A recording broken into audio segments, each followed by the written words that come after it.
இன்றைக்கும் ஆண்டவர் நம்மோடு கூட இடைப்படும்படியாக தேவனுடைய பாதத்துல வந்திருக்கிறோம். நம்ம ஜெபம் பண்ணினோம் இல்லையா? கர்த்தர் நம்மோடு கூட பேச போகிற ஒரு நேரம். நிச்சயமாகவே ஒவ்வொரு நாளும் அவருடைய பாதத்துல காத்திருக்கிற ஒவ்வொருவருக்கும் கர்த்தர் நல்லவராய் இருக்கிறார், மகிமையின் தேவனாய் இருக்கிறார். அது மாத்திரமல்ல, நம்முடைய எல்லா தேவைகளையும் சந்திக்கிற தேவனாய் இருக்கிறார். இன்றைக்கும் நம்முடைய வாழ்க்கையில பெரிய காரியங்களை செய்ய போகிறார். தொடர்ந்து நம்ம ஜெபிப்போம். பிரியமானவர்களே, சங்கீதம் 138வது சங்கீதம் 8வது வசனத்தை நம்ம வாசிக்க கேட்போம். சங்கீதம் 138:8. கர்த்தர் எனக்காக யாவையும் செய்து முடிப்பார். கர்த்தாவே, உமது கிருபை என்றும் உள்ளது. உமது கரத்தின் கிரியைகளை நெகிழ விடாதிருப்பீராக. ஆமென், ஹல்லேலூயா. கர்த்தர் எனக்காக யாவையும் செய்து முடிப்பார். ஆமென். இது ஒரு விசுவாசத்தோடு சொல்லுகிற ஒரு அறிக்கையாய் பார்க்கிறோம். தாவீதுடைய வாழ்க்கையில ஆண்டவர் ஒவ்வொரு சிச்சுவேஷன்லையும் அவரை நோக்கி கூப்பிட்ட போதெல்லாம் அவருக்கு இறங்கினார், அற்புதங்களை செய்தார். அதனால சொல்லுகிறார், யாவையும் எனக்காக செய்து முடிப்பார் என்று ஒரு விசுவாச அறிக்கை பண்ணுகிறார். பிரியமானவர்களே, கர்த்தர் நல்லவர். நாமும் கூட விசுவாசிக்கணும். கர்த்தர் எனக்காக, ஒவ்வொருவரும் சொல்லணும் தனிப்பட்ட விதத்துல, எனக்காக யாவையும் செய்து முடிப்பார். ஹல்லேலூயா. செய்து முடிப்பார் அப்படின்னு சொல்லும் பொழுது அவர் ஃபினிஷ் பண்ணுவார் என்று அர்த்தம். ஆமென். அவர் செய்து முடிப்பார். ஹல்லேலூயா. எல்லாவற்றையும் செய்து முடிக்கிற தேவன் நம்முடைய தேவன். உங்க வாழ்க்கையில, எங்களுடைய வாழ்க்கையில கர்த்தர் நமக்கென்று என்ன வைத்திருக்கிறாரோ எல்லாவற்றையும் செய்து முடிப்பார். ஹல்லேலூயா. அவரில் அன்பு கூறுகிறவர்களுக்காக கர்த்தர் எல்லாவற்றையும் செய்து முடிப்பார், ஆயத்தம் பண்ணி வைத்திருக்கிறார். அது மாத்திரமல்ல, தமக்கு முன்பாக பயப்படுகிறவர்களுக்காக ஆண்டவர் ஆயத்தம் பண்ணி வைத்த நன்மைகள் ஆண்டவர் கிரியை செய்கிறார் என்பதை பார்த்தோம். அது மாத்திரமல்ல, மனுபுத்திரருக்கு முன்பாக தம்மை நம்புகிறவர்களுக்காக ஆண்டவர் அநேக நன்மைகளை செய்து முடிப்பார் என்று பார்த்தோம். அது மாத்திரமல்ல, கூப்பிடுகிறவர்களுக்கு, அவரை நோக்கி கூப்பிடுகிறவர்களுக்கு ஆண்டவர் பதில் கொடுப்பார், யாவையும் செய்து முடிப்பார் என்று பார்த்தோம் இல்லையா? இன்னைக்கு ஒரு வசனத்தை நம்ம வாசிக்க போகிறோம். ஏசாயா 64ஆம் அதிகாரம் 4ஆம் வசனத்தை நம்ம வாசிக்க கேட்போம். ஏசாயா தீர்க்க தரிசன புத்தகம் 64ஆம் அதிகாரம் 4ஆம் வசனம். தேவனே, உமக்கு காத்துக்கிறவர்களுக்கு நீர் செய்பவைகளை நீரே அல்லாமல் உலக தோற்றம் முதற்கொண்டு ஒருவரும் கேட்டதும் இல்லை, செவியால் உணர்ந்ததும் இல்லை, அவைகளை கண்டதும் இல்லை. ஆமென், ஹல்லேலூயா. நம்ம ஏற்கனவே வாசித்த தியானித்த வசனங்களின் படியே இதுல அருமையான ஒரு வார்த்தை, தேவனே உமக்கு காத்திருக்கிறவர்களுக்கு நீ செய்பவைகளை நீரே அல்லாமல் உலக தோற்றம் முதற்கொண்டு ஒருவரும் கேட்டதுமில்லை, செவியால் உணர்ந்ததுமில்லை, அவைகளை கண்டதும் இல்லை. ஆமென், ஹல்லேலூயா. பிரியமானவர்களே, அவருக்கு காத்திருக்கிறவர்களுக்கு, அதாவது அவருடைய பிள்ளைகளுக்கு, அவருடைய வேலைக்காக காத்திருக்கிற பிள்ளைகளுக்கு, கர்த்தர் கிரியை செய்யும்படி அவருக்காக எதிர்பார்த்து கொண்டிருக்கிறவர்களுக்கு கர்த்தர் சொல்லுகிறார், ஆண்டவர் செய்ய போகிற காரியங்களை இதுவரைக்கும் காணல, இதுவரைக்கும் கேட்கல, இதுவரைக்கும் இருதயத்துல கூட உணரல, ஆனா கர்த்தர் நமக்காக யாவையும் செய்து முடிப்பார். ஆமென். இதிலும் பெரிதானவைகளை காண்பாய். ஹல்லேலூயா. இதுவரைக்கும் நீங்க நிறைய காரியங்களை காணாமல் இருக்கலாம். கர்த்தர் உங்களுக்காக ஆயத்தப்படுத்தினவைகளை காணாமல் இருக்கலாம், கேட்காமல் இருக்கலாம், உணராமல் இருக்கலாம், அனுபவிக்காமல் இருக்கலாம். ஆனால் இன்றைக்கு ஆண்டவர் நம்மோடு கூட பேசுகிற காரியம் என்ன தெரியுமா? கர்த்தர் நமக்காக ஏற்கனவே ஆயத்தப்படுத்தி விட்ட காரியங்களை அவர் செய்து முடிக்கும் பொழுது நம்முடைய கண்கள் அந்த பெரிதான காரியங்களை காணும். ஆமென், ஹல்லேலூயா. நீங்க சோர்ந்து போகாதீங்க. ஒவ்வொருவருடைய வாழ்க்கையிலையும் கர்த்தர் உங்களுக்கு என்று நிறைய காரியங்களை திட்டமிட்டு வைத்திருக்கிறார், ஏற்கனவே ஆயத்தப்படுத்தி வைத்திருக்கிறார், உங்களுக்காக குறித்து வைத்திருக்கிறார். எனக்கு குறித்ததை அவர் செய்து முடிப்பார். ஆமென். தடைகள் வரலாம், முடியாதவைகளா இருக்கலாம், சத்துரு எதிர்த்து வரலாம், ஆனால் எனக்கு குறித்ததை அவர் செய்து முடிப்பார். இன்னைக்கு நீங்க தைரியமா இருக்கணும். கர்த்தர் எனக்கென்று குறித்ததை அவர் செய்து முடிப்பார், எனக்கென்று யாவையும் செய்து முடிப்பார். யாவையும் அப்படின்னு சொல்லும் போதே ஒரு காரியம் ரெண்டு காரியம் இல்ல, நிறைய காரியங்கள் யாவையும் இந்த உலகத்துல நம்ம வாழ்கிற நாட்கள்ல நமக்கு தேவையான யாவையும், இந்த உலகத்துக்குரிய காரியங்களையும் பரத்துக்குரிய காரியங்களையும், அது மாத்திரமல்ல நமக்காக ஒரு நல்ல ஸ்தலத்தையுமே பரலோகத்துல போய் நம்ம வாசம் பண்ணுவதற்காக நிரந்தரமான ஒரு வாசஸ்தலத்தை கூட அவர் ஆயத்தப்படுத்தி கொண்டிருக்கிறார். ஹல்லேலூயா. அதனால நம்ம சோர்ந்து போக வேண்டிய அவசியமே கிடையாது. ஆனா ஒண்ணே ஒண்ணு, கர்த்தருக்கு காத்திருக்கணும், அவர்ல நம்ம அன்பு கூறணும், அவருக்கு பயப்படணும், அவரை நம்பணும், அவரை நோக்கி கூப்பிட வேண்டும். ஹல்லேலூயா, ஹல்லேலூயா. அவருடைய பிள்ளைகளாய் இருக்கிறவர்களுக்கு தான் ஆண்டவர் எல்லாவற்றையும் செய்து முடிப்பார். வேதத்திலே ஆண்டவர் நிறைய பேருக்காக நிறைய காரியங்களை கர்த்தர் செய்து முடித்திருக்கிறார். இன்னைக்கு நம்முடைய விசுவாசத்தை தட்டி எழுப்பும்படி 2 பேருடைய வாழ்க்கையில கர்த்தர் செய்த காரியங்களை நான் உங்களோடு கூட பகிர்ந்து கொள்ள விரும்புகிறேன். வேதத்திலே நமக்கு தெரியும், யோசேப்பை குறித்து ஆதி ஆகமத்துல நம்ம பார்க்கிறோம். யோசேப்பை குறித்து ஆண்டவர் ஒரு பெரிய திட்டம் வைத்திருந்தார். அந்த திட்டத்தை யோசேப்புக்கு சிறு வயதா இருக்கும் பொழுதே, 17 வயதா இருக்கும் பொழுதே தரிசனம் மூலமாக, சொப்பனம் மூலமாக தெரியப்படுத்தினார். அதுதான் நம்ம ஆதியாகமத்துல வாசிக்கிறோம். 37ஆம் அதிகாரம் 5ஆம் வசனத்தை நம்ம வாசிக்க கேட்போமா? ஆதியாகமம் 37:5ஆம் வசனம். யோசேப்பு ஒரு சொப்பனம் கண்டு அதை தன் சகோதரருக்கு அறிவித்தான். அது நிமித்தம் அவனை இன்னும் அதிகமாய் பகைத்தார்கள். 7ஆம் வசனம். நாம் வயலில் அறுத்த அரிகளை கட்டி கொண்டிருந்தோம். அப்பொழுது என்னுடைய அரிக்கட்டு நிமிர்ந்திருந்தது, உங்கள் அரிக்கட்டுகள் என் அரிக்கட்டை சுற்றி வணங்கி நின்றது என்றான். இன்னொரு வசனம், 9ஆம் வசனத்தை வாசிப்போம். அவன் வேறொரு சொப்பனம் கண்டு தன் சகோதரரை நோக்கி, நான் இன்னும் ஒரு சொப்பனத்தை கண்டேன், சூரியனும் சந்திரனும் 11 நட்சத்திரங்களும் என்னை வணங்கினது என்றான். ஆமென், ஹல்லேலூயா. இங்க சொப்பனம் கண்டு கர்த்தருடைய திட்டத்தை யோசேப்பு அறிந்து கொள்ளுகிறான். அறிந்து கொண்டு இது கண்டிப்பா என் வாழ்க்கையில நிறைவேறும் என்கிற ஒரு நம்பிக்கை உண்டு. அதே வேளையில் அவன் வெளியே சொன்னான். அந்த நாளிலிருந்து பாருங்க, யோசேப்புடைய வாழ்க்கையில வந்தது பிரச்சனை, போராட்டம், தடைகள். ஆமேன். அநேக நேரங்கள்ல ஆண்டவர் உங்களுக்கு சில திட்டங்களை வெளிப்படுத்தி இருந்தாரே, ஆனால் நிறைய நேரங்கள்ல நம்ம அதை வெளியே சொல்லக்கூடாது. ஆமேன். மரியாள் எல்லாவற்றையும் தன் இருதயத்திலே வைத்து சிந்தனை பண்ணினாள். ஆண்டவர் செய்து முடித்த பிறகுதான் நம்ம சொல்லணும், கர்த்தர் எனக்காக யாவையும் செய்து முடித்தார். ஆமேன். இது நிமித்தம் நாங்கள் மகிழ்ந்திருக்கிறோம். ஹல்லேலூயா. 136ஆம் சங்கீதத்தில் அப்படிதான் சொல்லப்பட்டிருக்கிறது. கர்த்தர் எங்களுக்கு பெரிய காரியங்களை செய்தார், இது நிமித்தம் நாங்கள் மகிழ்ந்திருக்கிறோம். ஹல்லேலூயா. அது வரைக்கும் சொல்லணும், கர்த்தர் எனக்காக யாவையும் செய்து முடிப்பார், நான் காத்திருக்கிறேன். ஆனால் கர்த்தர் நமக்கு வெளிப்படுத்தின காரியங்களை நம்ம யாருக்குமே அறிவிக்க கூடாது என்பதை இந்த யோசேப்புடைய சரித்திரத்தில் இருந்து நம்ம பார்க்கிறோம்.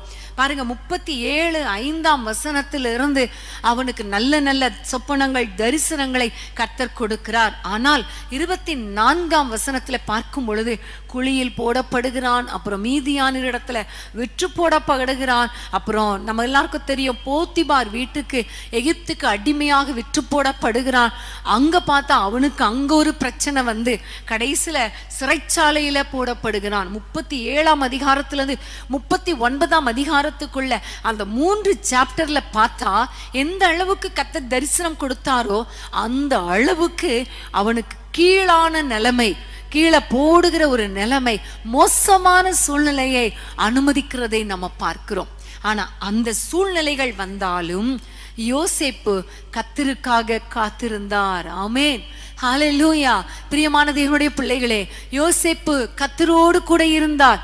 கர்த்தர் அவனோடு கூட இருந்தார், பரிசுத்தமாயிருந்தார். கர்த்தர் என்னை உயர்த்துவார், கர்த்தர் எனக்கு கொடுத்த தரிசனத்தை நிறைவேற்றுவார். இன்னைக்கு சூழ்நிலை மோசமாய் இருந்தாலும், சூழ்நிலை முடியாத சூழ்நிலையாய் இருந்தாலும், கர்த்தர் எனக்காக யாவையும் செய்து முடிப்பார் என்று அவர் காத்திருந்ததை நம்ம பார்க்கிறோம்.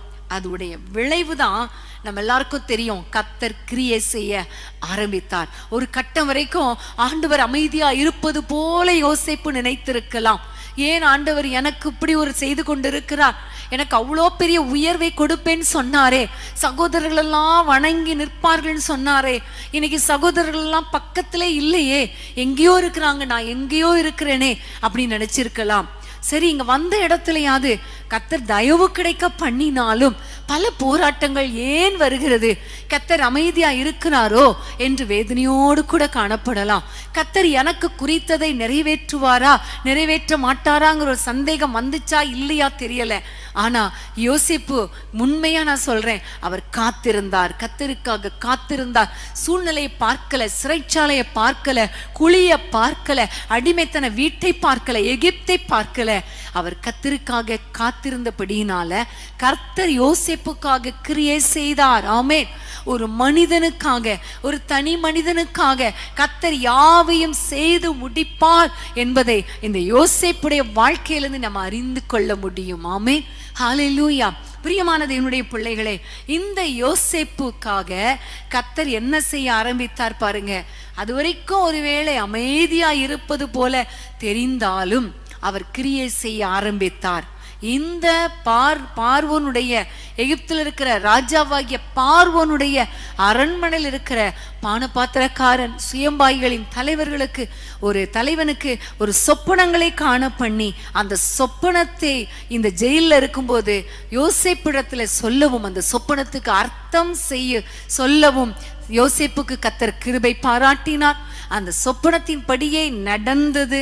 ஆனாலும் பானபாத்திரக்காரன் அவனை நினையாமல் விட்டு விட்டான் என்று பார்க்கும் பொழுது யோசேப்புக்கு கஷ்டமாக கூட இருந்திருக்கலாம். நாளைக்கு அவருக்கு ஒரு அற்புதம் நடந்துரும், நான் சொப்பனத்துக்கு படியே உயர்த்தப்பட்டுருவான், உயர்த்தப்பட்ட உடனே என்னை தேடி வருவான், ராஜா கிடத்துல சிபாரிசு பண்ணுவான் என்றெல்லாம் நினைத்திருந்த யோசேப்புக்கு ஏமாற்றம் தான். ஆனால் ஆண்டவர் தம்முடைய திட்டத்தின்படி, சித்தத்தின்படி தான் செய்து முடிப்பாரே தவிர நம்முடைய விருப்பப்படி அவர் செய்து முடிக்க மாட்டார். யோசேப்புக்கு விருப்பம் என்ன?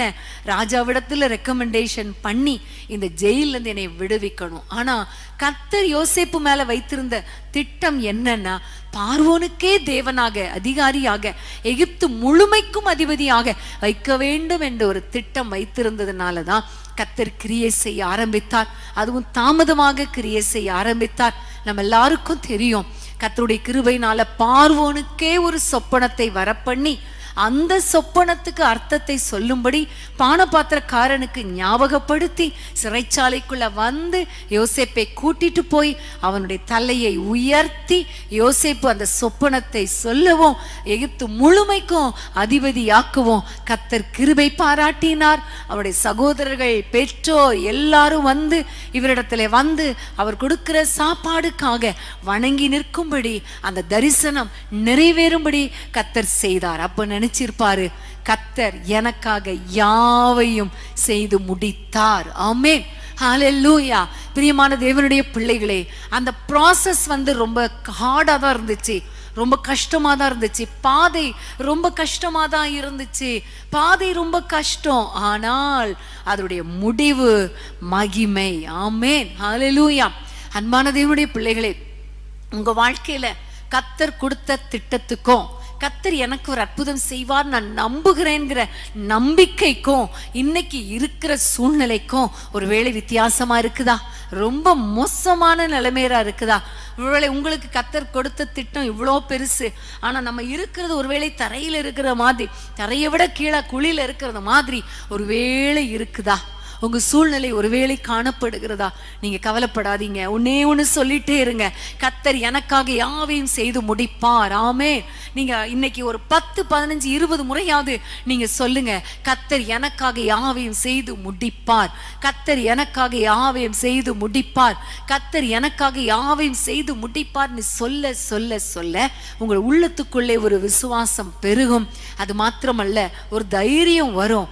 அது மாத்திரமல்ல, கர்த்தருடைய செயல்களை, கிரியைகளை, கரத்தின் கிரியைகளை நீங்கள் காணும்படி கர்த்தர் கிருபை பாராட்டுவார். ஆமென். ஹல்லேலூயா.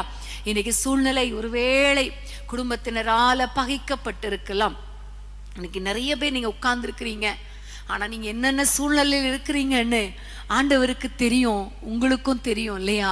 நிறைய பேர் ஃபோன் பண்ணும் பொழுது உங்களுடைய சூழ்நிலையை பார்த்தா எனக்கு ரொம்ப கஷ்டமா இருக்குது, அவ்வளோ பயங்கரமான சூழ்நிலை. ஒவ்வொரு நாளும் இன்னைக்கு மட்டும் கிட்டத்தட்ட 65 ஜெபக்குறிப்பு ஒரு ஃபோன்ல வந்திருக்கிறது. அந்த 65 ஜெபக்குறிப்பும் ரொம்ப வேதனையான ஒரு ஜெபக்குறிப்புகள். எவ்வளோ கஷ்டம்! சாதாரண குறிப்புகளை விட இந்த 65 ரொம்ப கஷ்டமான ஒரு ஜெப குறிப்புகள். அதெல்லாம் வாசிக்க வாசிக்க ரொம்ப வேதனை. இன்னொரு பக்கம் ஃபோன் பண்ணி பேசும்போது அவங்களுடைய நிலைமையை பார்த்தாலே ரொம்ப வேதனை. இப்படிப்பட்ட சூழ்நிலையில் ஆண்டவரே இவர்களுக்குன்னு ஒரு அற்புதம் செய்யுங்கப்பா என்று ஆண்டவரை நோக்கி கெஞ்சி ஜெபிக்கும் பொழுது ஒரே ஒரு தைரியம், கர்த்தர் நிச்சயமா உங்களுக்காக யாவையும் செய்து முடிப்பார்ங்கிற ஒரு நம்பிக்கையை தவிர வேற ஒண்ணுமே கிடையாது. பிரியமானவர்களே, உங்க வாழ்க்கையில, உங்க தனிப்பட்ட வாழ்க்கையில, உங்க குடும்ப வாழ்க்கையில நீங்க தாங்க முடியாத பாரத்தின் வழியாக போய்கொண்டிருக்கலாம், குழியில இருக்கிறது போல இருக்கலாம், உங்களுடைய வாழ்க்கை ரொம்ப மோசமான ஒரு சூழ்நிலையில நீங்க இருக்கலாம். ஆனா ஒன்றை புரிந்து கொள்ளுங்க, உங்களுக்காக செயல்படுகிற தேவன் ஒருவர் இருக்கிறார். நீங்க கர்த்தருக்கு காத்திருங்க, அவர் எனக்கு அற்புதம் செய்வார் என்று நம்பிக்கையோடு இருங்க.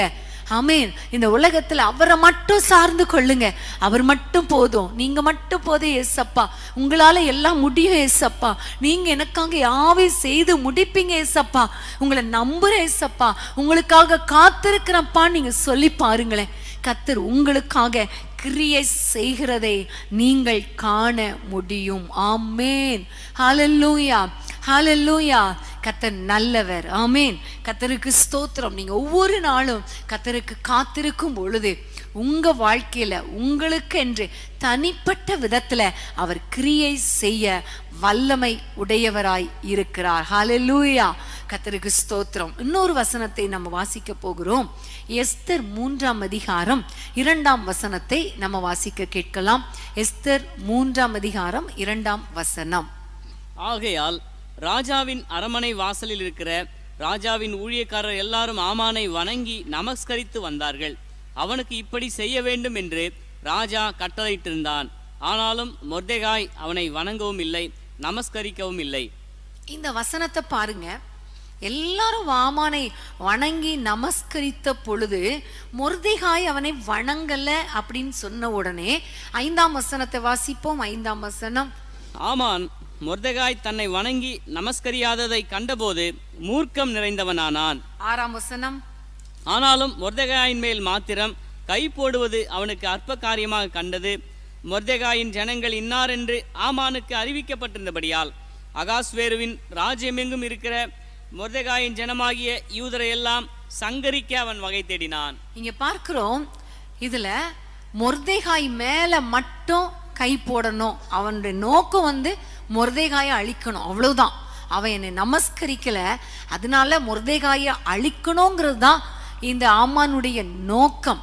ஆனா அது நமக்கு தேவையில்லை. அவனோடு கூட சேர்ந்து அத்தனை யூதர்களையும் அழித்து விட வேண்டும் என்று ராஜாவிடத்துல அவன் போய் பேசுகிறான். 9ஆம் வசனத்துல பேசுகிறான். அது மாத்திரமல்ல, அந்த ராஜாவுடைய முத்திரை மோதிரத்தினால அந்த சட்டத்தையே போட்டு யூதர்களை அழிக்கும்படி அவன் ஒரு உத்தரவே போட்டு விடுகிறான். நம்ம எல்லாருக்கும் தெரியும். ஆனா ஆண்டவர் இந்த மொர்தெகாய் மேல ஒரு பெரிய திட்டம் வைத்திருந்தார். ஏனென்றால் மொர்தெகாய் ஒரு யூதன்.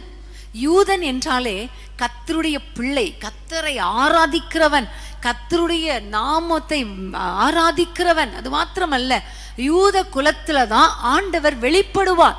ஆமென். ஹல்லேலூயா. அதனாலே ஆண்டவர் யூதர்களை மேன்மைப்படுத்தி வைத்திருந்தார். இந்த மொர்தெகாயை கர்த்தர் மேன்மைப்படுத்த, உயர்த்த திட்டம் வைத்திருந்தார். ஆனால் இந்த அற்ப ஆமான் அவனுக்கு கோபம் எப்படியாவது அவனை கொலை செய்யணும் என்று திட்டம் தீட்டி கொண்டிருந்தான். நம்ம எல்லாருக்கும் தெரியும். அப்போ சட்டம் போடப்பட்டாச்சு. 1 மாதத்துக்குள்ள, ஆதார் மாதத்துல எல்லாரையும் அழிக்கணும். அப்ப அழிக்கும் போது மொர்தெகாயும் அழிக்கணும் என்று அவனுக்குள்ளே ஒரு எண்ணம். ஆனாலும் அவனால தாங்க முடியல. 1 மாசம் காத்திருக்க அவனால பொறுக்க முடியாமல் அவன் சொல்லுகிற காரியம், திரும்பவும் குடும்பத்தோடு ஆலோசனை பண்ணி எப்படியாவது இந்த மொர்தெகாய்க்காக ஒரு தூக்கு மரத்தை உருவாக்கி அந்த தூக்கு மரத்துல அவனை போடும்படி ராஜாவிடத்துல உத்தரவு கேட்கணும் என்று சொல்லி அவன் ராஜாவுடைய வீட்டு முற்றத்துல வந்து நிற்கிறான். அரண்மனை முற்றத்துல வந்து நிற்கிறான். எதற்காக? மொர்தெகாயை அழிக்கும்படி, தூக்கில் போடும்படி. ஆனா இந்த மொர்தெகாயை குறித்து கர்த்தர் வைத்த திட்டம் என்ன தெரியுமா? நம்ம எல்லாருக்கும் தெரியும். 10ஆம் அதிகாரத்தை நீங்க திருப்பி கொண்டீங்கன்னா 3ஆம் வசனத்தை வாசிப்போமா? 10ஆம் அதிகாரம் 3ஆம் வசனம். யூதனாகிய மொர்தெகாய் ராஜாவாகிய அகாஸ்வேருவுக்கு 2வதானவனும் யூதருக்குள் பெரியவனும் தன் திரளான சகோதரருக்கு பிரியமானவனுமாயிருந்ததும் அன்றி தன் ஜனங்களுடைய நன்மையை நாடி தன் குலத்தாருக்கெல்லாம் சமாதானம் உண்டாக பேசுகிறவனுமாயிருந்தான். ஆமென். முதல்ல நம்ம பார்த்தோம் யோசேப்பை குறித்து. யோசேப்போ தேசத்துல பாத்தீங்கன்னா 2வது பொசிஷன். இங்க பார்த்தா மொர்தெகாயும் கர்த்தர் உயர்த்தும் போது எப்படி உயர்த்தினார்? அகாஸ்வேர் ராஜாவுக்கு அடுத்த பொசிஷன், செகண்ட் பொசிஷன்ல உயர்த்தணுங்கிறதா கர்த்தருடைய திட்டம். ஏனென்றால் இந்த யூதன், இந்த மொர்தெகாய் தேவனுக்கு பயப்படுகிறவன், தேவனுக்காக காத்திருக்கிறவன். தன் ஜனங்கள் அழிக்கப்படுகிறது என்று கேள்விப்பட்ட பொழுது தன்னுடைய உயிருக்காக ஜெபிக்கல. 4ஆம் அதிகாரத்துல பார்த்தா ஜனங்களுக்காக மன்றாடி ஜெபிக்கும்படி அவனும் ஜெபிக்கிறான். எஸ்தரையும் ஜெபிக்க சொல்லுகிறான். யூதர் எல்லாரையும் கூடி வர செய்து ஜெபிக்கிறதை நம்ம பார்க்கிறோம். ஒரு ஜெபிக்கிற தேவ மனிதன், கர்த்தருக்காக காத்திருக்கிற ஒரு தேவ மனிதன் தான் இந்த மொர்தெகாய். ஆனால் இந்த மொர்தெகாயை குறித்து ஆண்டவருடைய திட்டம் செகண்ட் பொசிஷன். ஆனால் அதற்கு விரோதமாக ஆமான் கிரியை செய்ததை பார்க்கிறோம். எப்படி?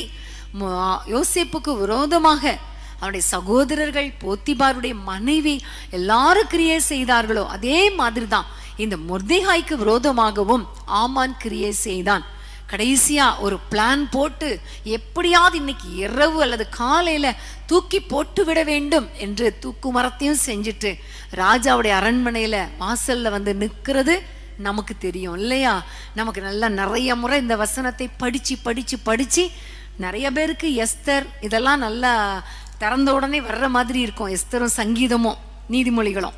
மற்ற காரியங்கள் தான் நமக்கு தெரியாது. அதனால இது உங்களுக்கு படிச்சது தான். ஆனா படிச்சதுல இருந்து ஏன் இன்னைக்கு உங்களுக்கு சொல்றேன்னா, கர்த்தர் எப்படி நமக்காக கிரியை செய்கிறவர். ஹல்லேலூயா. ஒரு தனிப்பட்ட ஒரு மனுஷனுக்காக இப்படி கிரியை செய்வாரே, ஆனால் உங்களுக்காக எனக்காக கர்த்தர் கிரியை செய்ய மாட்டாரா? உங்களுக்காக எனக்காக யாவையும் செய்து முடிக்க மாட்டாரா? ஹல்லேலூயா. கர்த்தருக்கு ஸ்தோத்திரம். பிரியமானவர்களே, வாசல்ல முற்றத்துல வந்து நிற்கும் பொழுது வேதத்திலே பார்க்கிறோம் 6ஆம் அதிகாரம் 1 வசனத்துல அந்த ராத்திரியில ஆண்டவர் கிரியை செய்தார். நான் விளக்கமா சொல்ல வேண்டிய அவசியம் இல்லை. அந்த ராத்திரியில ராஜாவுக்கு நித்திரையை கெடுத்து அந்த நடபடி புத்தகத்தை வாசிக்க வர சொல்லி அதை வாசித்து அதுல கரெக்டா, நான் அடிக்கடி சொல்லுவேன், எவ்வளோ பெரிய புக் இல்லையா, அது அப்படி அவ்வளோ தடியா இருக்கும். அவ்வளோ பெரிய புக்கு அப்படி ஓப்பன் பண்ண உடனே எப்படி ஆண்டவர் பாருங்க, கரெக்டா நமக்கு ஓப்பன் பண்ண உடனே சங்கீதம் வருமோ அதே மாதிரி அந்த புக்கை ஓப்பன் பண்ண உடனே மொர்தெகாய் செய்த காரியத்தை வர வைத்து, இதெல்லாம் ஆண்டவருடைய திட்டம், கர்த்தர் செய்கிற கிரியை வர வைத்து அவனுக்கு ஏதாவது சன்மானம் கொடுக்கப்பட்டிருக்கிறதா, சன்மானம் கொடுக்கணுங்கிற எண்ணத்தை வர வைத்து கொடுக்கலன்னு உடனே இன்னைக்கு அவன் மட்டும் இல்லைனா இன்னைக்கு நான் இல்லையே அப்படிங்கிற ஒரு எண்ணத்தை உண்டாக்கி ராஜா அந்த மொர்தெகாயை கனம் பண்ணணுங்கிற திட்டத்தை கர்த்தர் கொடுத்தார். ஆமென். ஒரு சன்மானம் கொடுத்து அனுப்பியிருக்கலாம். ஒரு 1000 பொற்காசு கொடுத்து அனுப்புங்க மொர்தெகாய்க்கு சொல்லியிருக்கலாம், செஞ்சிருக்கலாம். அந்த ராஜாக்களுடைய வழக்கமே அதுதானே. ஆனா எப்பவுமே இல்லாத அளவுக்கு இந்த மொர்தெகாயை கனம் பண்ணணும்னு நினைச்சிட்டு இருக்கான். அந்த நேரத்துல பார்த்து, ராஜா நினைக்கிற நேரத்துல பார்த்து ஆமான் உள்ள வருவோம். ஆமானிடத்துல ஆமான் வாயாலேயே அந்த மொர்தெகாயை எப்படி கனம் பண்ணணும் என்பதை, அந்த எல்லா திட்டங்களையும் வாயிலேயே ஆண்டவர் வாங்கி விடுகிறார் இல்லையா? மொர்தெகாய் நினைச்சிட்டான், என்ன தவிர வேற யாரை கனம் பண்ணுவார் ராஜா? அப்போ அந்த மாதிரி சொல்லி அவ்வளோ ஹை பொசிஷன், அவ்வளோ ஹை ஹானரை அவனே தனக்கு நினைச்சு எல்லாத்தையும் சொல்லி மொர்தெகாய்க்கு அதை செய்யும்படி ஆண்டவர் கிருபை பாராட்டினார். ஸோ ஃபர்ஸ்ட் ஸ்டெப்லேயே மொர்தெகாயை அழிக்க நினைச்ச ஆமான் கையினாலேயே மொர்தெகாயை கனம் பண்ணும்படி கர்த்தர் கிருபை பாராட்டினாரே. இன்னைக்கு உங்களுக்கு விரோதமாக சத்துரு பல விதங்கள்ல எழும்பி வரலாம். குடும்பத்தினரோ, சத்துருக்களோ, வேலை பார்க்கிறவங்களோ, எதிரிகளோ உங்களுக்கு விரோதமாக பல சூழ்ச்சிகளை கொண்டு வரலாம். ஆமென். நமக்கு தெரியும், தானியேலுக்கு விரோதமாக சிங்க கெபில போடணும்னு சூழ்ச்சி வந்தது. ஆனா அந்த சிங்க கெபில போடப்பட்டாலும் சிங்கத்தின் வாயை கட்டி ஆண்டவர் ஒரு பெரிய அற்புதத்தை செய்த தேவன். ஹல்லேலூயா. அதே மாதிரிதான் மொர்தெகாய்க்கு எல்லாமே பிளான், எல்லாமே ரெடி ஆயிருச்சு அழிப்பதற்கு. ஆனா அந்த ஆமான் கையினாலேயே மொர்தெகாயை உயர வைத்தது மாத்திரமல்ல, அதே தூக்கு மரத்திலேயே இந்த மொர்தெகாயை ஆமானை தூக்கி போடும்படி ராஜா கட்டளையிட்டது நமக்கு தெரியும் இல்லையா? ஹல்லேலூயா. இப்படிப்பட்ட ஆண்டவரை நாம் ஆராதிக்கிறோம். ஆமென். ஹல்லேலூயா. நம்முடைய ஆண்டவர் சாதாரணமானவர் அல்ல. ஆண்டவர் நம்மை பார்க்காதவர் கிடையாது. நமக்காக எதுவும் செய்ய மாட்டார். அவங்களுக்கு செய்வார், இவங்களுக்கு செய்வார், அப்படி நீங்க சொல்லிட்டு போயிடாதீங்க. ஆண்டவர் சொல்லுகிறார், தமக்கு காத்திருக்கிறவர்களுக்கு கர்த்தர் செய்கிறவைகளை இதுவரைக்கும் கண் காணல, காது கேட்கல, இருதயத்துல தோன்றல. அப்படின்னா என்ன அர்த்தம்? பெஸ்டா கர்த்தர் செஞ்சிருக்கிறார். நீங்க இதுவரைக்கும் அனுபவிக்கல, ஆனா இனி அனுபவிக்க போறீங்க. இதுவரைக்கும் நான் பார்க்கல, ஆனா இனிமே பார்க்க போறீங்க. இதுவரைக்கும் நான் கேட்கல, ஆனா கேட்க போறீங்க. ஹல்லேலூயா. மொர்தெகாய் கேட்டிருப்பாரா? செகண்ட் பொசிஷன்ல வாப்பான்னு கேட்டிருப்பாரா? அந்த எண்ணம் வந்திருக்குமா? அல்லது அந்த குதிரை மேல ஏற்றி நல்ல ட்ரெஸ் எல்லாம் போட்டுட்டு ராஜா கனம் பண்ணுகிற மனுஷனுக்கு இப்படி செய்யப்படும்னு அப்படி தண்டரா போட்டுட்டு கொண்டு போனாங்களே, அப்போ நினைச்சு பார்த்திருப்பாரா இப்படி நடக்கும்னு? இல்லையே. அவர் இருதயத்துல கூட தோன்றலையே. அவர் எதிர்பார்க்கவும் இல்லை, நினைக்கவும் இல்லை, அவர் காதுகள்ல கேட்கவும் இல்லை, உணரவும் இல்லை. ஆனா கர்த்தர் செஞ்சாரே, கர்த்தர் செஞ்சாரே. ஹல்லேலூயா.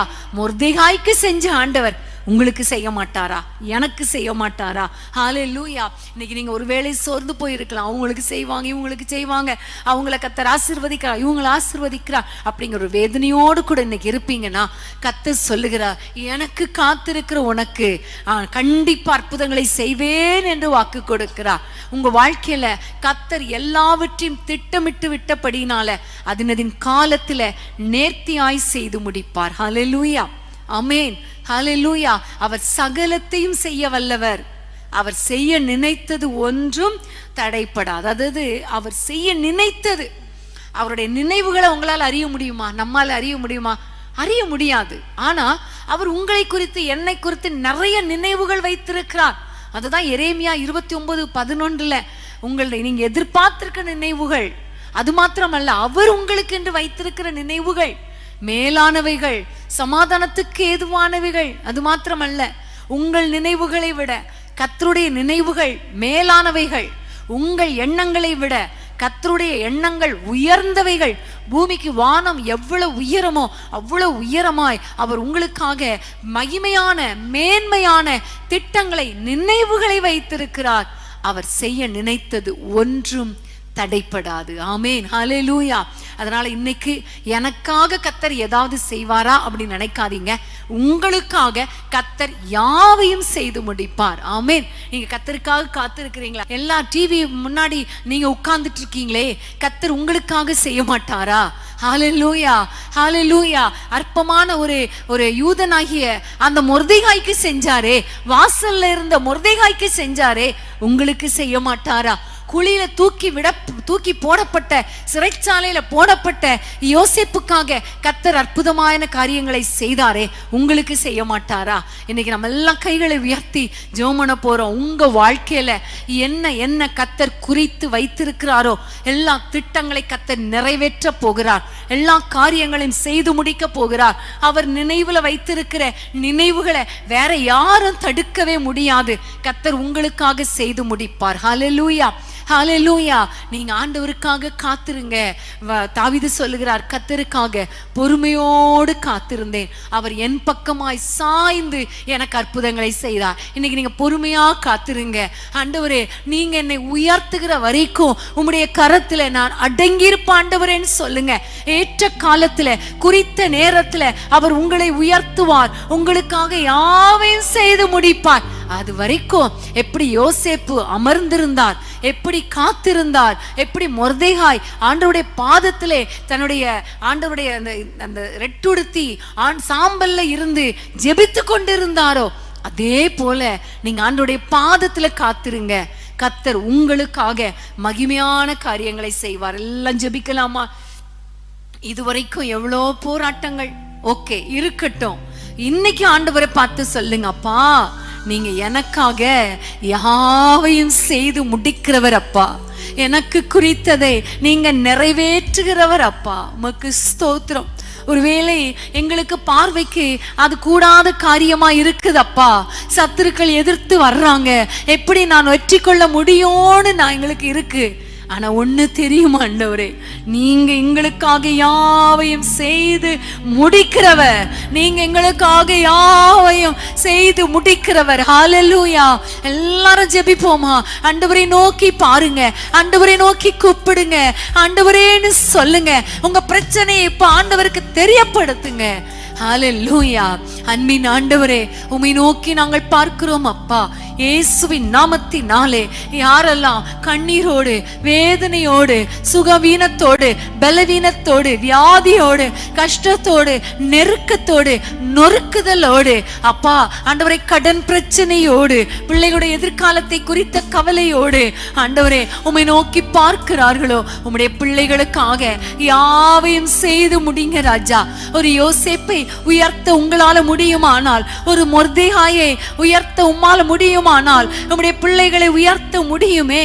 இன்னைக்கு அப்பா நிறைய பேர் அப்பா ஃபீஸ் கட்ட பணம் இல்ல, பிள்ளைகளுக்கு ஆண்டவரே ஸ்கூலுக்கு கூட அனுப்பலன்னு சொல்லி போன் கால்ஸ் வருதப்பா. எவ்வளோ மக்கள் ஆண்டவரே வாடகை கட்ட முடியலன்னு இருக்காங்களே, கடன் பிரச்சனை தலையை வேதனைப்படுத்துகிறதேன்னு சொல்றாங்களே, அவர்களுக்காக அற்புதம் செய்யுங்க, அவர்களுக்காக யாவையும் செய்து முடிங்க. பிள்ளைகளுடைய எதிர்காலத்துக்காக காத்திருக்கிற பிள்ளைகளுக்கு ஒரு அற்புதம் செய்யுங்க அப்பா. காத்திருக்கிறவர்களுக்கு நீர் ஆயத்தப்படுத்தினதை இதுவரைக்கும் காணல, ஆனா நீ செய்து முடிப்பீர் அல்லவா. என்னுடைய பிள்ளைகளுக்காக யாவையும் செய்யுங்க.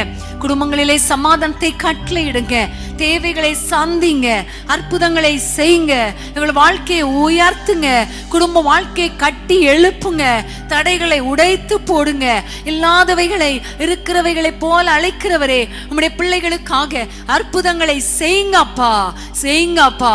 யாவையும் செய்து முடிப்பீராக.